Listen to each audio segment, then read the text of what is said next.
Welcome students, Unit 5, Coordinate Geometry, Example 5.15. Without using Pythagoras theorem, show that the points ஒரு 3 points கொடுத்துருக்காங்க forms a right angle triangle அப்படின்னு சொல்கிறாங்க. எடுத்துக்காட்டு 5.15 Pythagoras தேற்றத்தை பயன்படுத்தாமல் 3 புள்ளிகளும் ஒரு செங்கோண முக்கோணத்தை அமைக்கும் என நிரூபிக்கணும். இப்போ ரைட் ஆங்கிள் ட்ரையாங்கிள்னால் இது ஒரு ட்ரையாங்கிள். இதில் பார்த்தீங்கன்னா ஏபின்னு ஒரு சைடு இருக்குது, அதே மாதிரி ஏசின்னு ஒரு சைடு. இதில் வந்து இந்த ரெண்டு சைடும் எப்படி இருக்குது, நமக்கு 90 டிகிரி இருக்குது. அப்படி இருந்தால் தான் ரைட் ஆங்கிள் ட்ரையாங்கிள். அப்போ ரைட் ஆங்கிள் ட்ரையாங்கிளோட கான்செப்ட்டு ஏதாவது ரெண்டு சைடு ஒன்றுக்கு ஒன்று எப்படி இருக்கும், 90 டிகிரியில் இருக்கும்.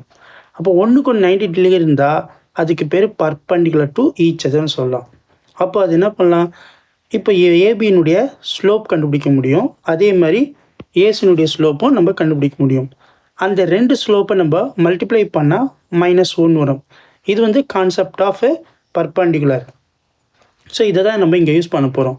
அப்போது இந்த கிவன் 3 பாயிண்ட்ஸில் எந்த ரெண்டு சைடு வந்து நமக்கு பர்பண்டிகுலர் வரப்போகுதுன்னு தெரியாது. அதனால் நம்ம ஒவ்வொரு சைடுடைய ஸ்லோப்பும் தனித்தனியாக கண்டுபிடிக்கணும். ஃபஸ்ட்டு ஸ்லோப் ஆஃப் ஏபியை கண்டுபிடிச்சிடலாம், செகண்ட் ஸ்டெப்பு ஸ்லோப் ஆஃப் பிசியை கண்டுபிடிச்சலாம், தேர்டு ஸ்டெப்பு ஸ்லோப் ஆஃப் ஏசியை கண்டுபிடிச்சலாம். இந்த மூணுத்தில் ஏதாவது எனி டூனுடைய ப்ராடக்ட் ஆஃப் பார்த்தீங்கன்னா ஸ்லோப்ஸ் எப்படி இருக்கும், -1 வரும். அப்படி வந்துச்சுன்னா அந்த ரெண்டு சைடு ஒன்றுக்கு ஒன்று எப்படின்னு சொல்லலாம், பர்பண்டிகுலர். அப்போ ஒன்றுக்கு ஒன்று பர்பண்டிகுலர்னா இட் ஃபார்ம்ஸ் என்னது 90 டிகிரி. அப்போ 90 டிகிரி இருந்துச்சுன்னா அப்போ இந்த ட்ரையாங்கிள் வந்து இப்போ ரைட் ஆங்கிள் ட்ரையாங்கிள் நம்ம நிரூபிச்சிடலாம்.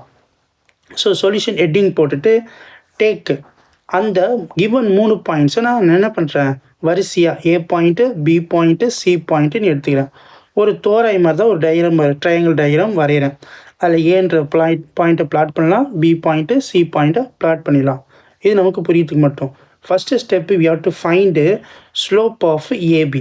அப்போ ஏபின்ற சைடை மட்டும் எடுத்து நம்ம வரைஞ்சிக்கிட்டு ஏன்ற பாயிண்ட்டுக்கு x1 y1னும் பின்ற பாயிண்ட்டுக்கு x2 y2வும் கொடுத்துடலாம். இப்போ நமக்கு ஸ்லோப்பு ஃபார்முலா தெரியும். அப்போ slope of AB is equal to y2 minus y1 divided by x2 minus x1. So இதில் நம்ம சப்ஸ்டிட் பண்ணோம். y2 வேல்யூ நமக்கு என்ன தெரியுது, -3, மைனஸ் y1 வேல்யூ -4 இருக்குது, அதனால் ப்ராக்கெட்டில் போட்டுக்கிறோம். டிவைட் பை x2 வேல்யூ 2 இருக்குது, மைனஸ் x1 வேல்யூ 1 இருக்குது. இப்போ நம்ம ப்ராக்கெட் ரிமூவ் பண்ணிக்கலாம். -3 minus into minus +4 divide by 2 - 1. So இதை நம்ம சால்வ் பண்ணோம்னா நமக்கு ஸ்லோப் ஆஃப் ஏபி கிடச்சிரும். Slope of AB is equal to -3 + 1 நமக்கு என்ன வரும், +1 வரும். டிவைட் பை 2 - 1 +1 தான். அப்போ ஜஸ்ட் நம்ம என்ன பண்ண எழுதுனா போதும், +1 எழுதிட்டால் மட்டும் போதும். So slope of AB equal to +1ன்னு கிடச்சிருக்கு. ஸோ இதை நம்ம பாக்ஸ் போட்டு வச்சுக்கலாம். Slope of AB equal to 1.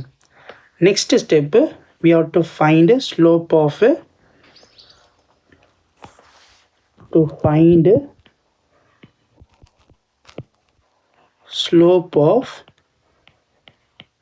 BC.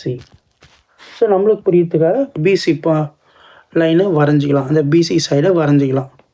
So பின்ற point நமக்கு என்ன கொடுத்துருக்காங்க, 2, -3. சின்ற பாயிண்ட் வந்து நமக்கு 4, -7. ஸோ இதில் வந்து இது x1 y1, சின்ற point x2 y2.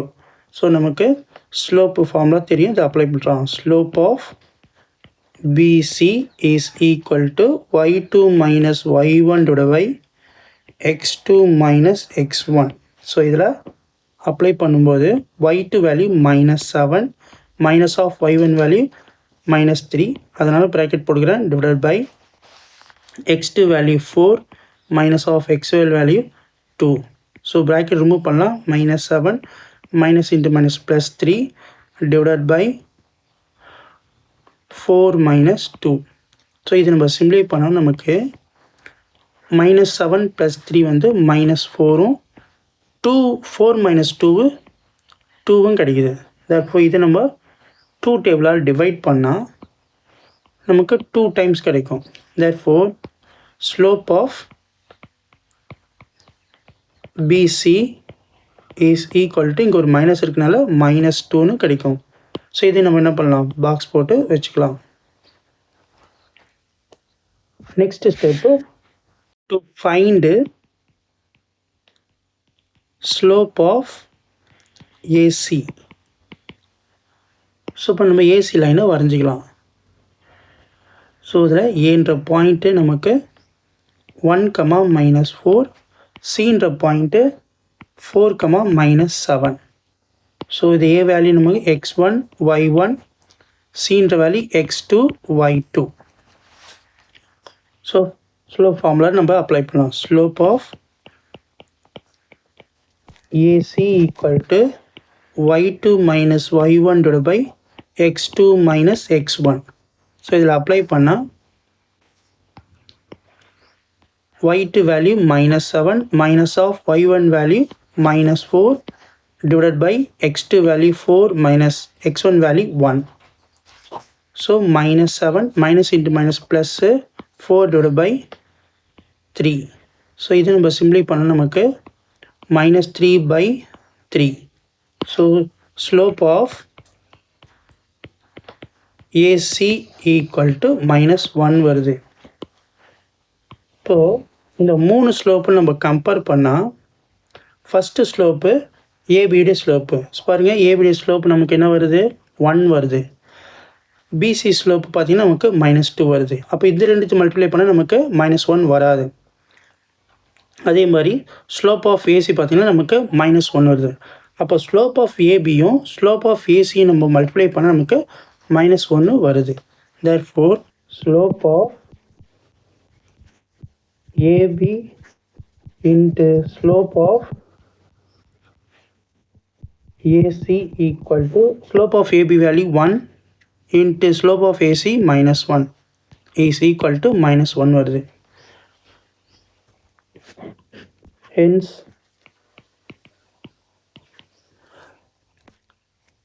slope of AB perpendicular to slope of ஏசின்னு கிடச்சிருக்கு. அப்போ இந்த ரெண்டு சைடு ஒன்றுக்கு ஒன்று சொல்லலாம், நமக்கு 90 டிகிரி இருக்குது. therefore இரண்டுத்தில் இருக்கிறது பார்த்தீங்கன்னா ஏ தான் காமனாக இருக்குது. அப்போ ஆங்கிள் ஏ இஸ் 90 டிகிரி. அப்போ கன்க்ளூஷன் எழுதலாம். So the given 3 points form a right angle triangle is proved. So Pythagoras தேற்றத்தை பயன்படுத்தாமல் நம்ம இதை ப்ரூவ் பண்ணுறோம். Thank you students.